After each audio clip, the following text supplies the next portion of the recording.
Gue pengen ngomong tapi takut salah ucap, takut dia salah paham, takut suasana jadi canggung. Di sisi lain, ada juga yang mikir kalau nggak gue bilang sekarang, gue bakal nyesel nanti. Dua orang sama-sama dalam hubungan, tapi motivasinya beda soal ngomongin seks. Dan ternyata itu bukan soal siapa yang lebih sayang, tapi soal bagaimana cara mereka memandang resiko dan tujuan dalam hubungan. Disclaimer, cerita ini disusun dari penelitiannya.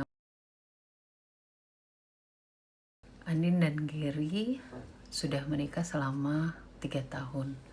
Mereka saling mendukung, saling menyayangi satu sama lain. Andin termasuk tipe yang hati-hati. Sebelum ngomong sesuatu, dia mikir panjang, apalagi soal seks. Gary beda, dia lebih belak-belakang, percaya kalau nggak dikomunikasikan, dia nggak akan berubah. Di balik cara mereka bicara, ada yang fokus pada regulatory fokus, yakni cara seseorang memotivasi diri. Ada yang punya promotion fokus seperti Gary yang ingin berkembang, dekat, dan menikmati hal yang baru. Ada pula yang prevention fokus seperti Andin yang ingin menghindari konflik, jaga stabilitas, dan gak mau bikin suasana gak enak. Penelitian ini menemukan bahwa gaya motivasi ini berpengaruh banget terhadap cara seseorang memilih topik, nada bicara, dan timing yang tepat saat ngobrol soal seks. Yang promotion fokus ini cenderung melihat komunikasi sebagai jalan menuju keintiman. Yang prevention fokus justru lebih sering nahan diri karena takut salah langkah. Dan inilah kenapa kadang pasangan saling frustasi. Bukan karena gak cinta, tapi karena cara mereka memotivasi diri yang berbeda.